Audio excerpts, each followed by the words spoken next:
அவங்களுக்கு தான் ரெஸ்பான்சிபிலிட்டி இருக்குது. ஆனா விஜய் எந்த தப்பும் செய்யல. அரசு, அதாவது காவல்துறை அனுமதித்த இடத்தில், அது அவங்களுக்கு பிடிக்காத இடமா கூட இருக்கும்.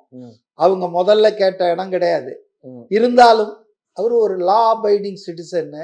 காவல்துறை அனுமதித்த இடத்தில், அனுமதித்த நேரத்தில் என்ன அனுமதிச்சார்? லேட்டா வந்தார்ன்றானுங்க. பொய்.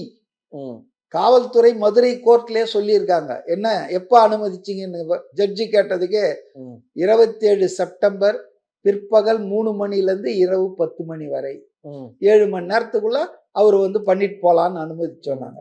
அவர் 8 மணிக்கு வந்தாரு. 7க்கே வந்துட்டாரு. அந்த கூட்டத்திடல் வர்றதுக்கு 8 ஆச்சு. 8:30க்கு போயிட்டாரு. 15 நிமிஷம் பேசியிருப்பாரு. அதுக்குள்ள செருப்பு வீச்சு, பாட்டில் வீச்சு எல்லாம் நடந்துச்சு. ஆக இதுல லேட்டா வந்தாருன்றது என்ன? அவங்க அனுமதித்த இடத்துல, அனுமதித்த நேரத்துல பேசியிருக்காரு. புரியுதுங்களா?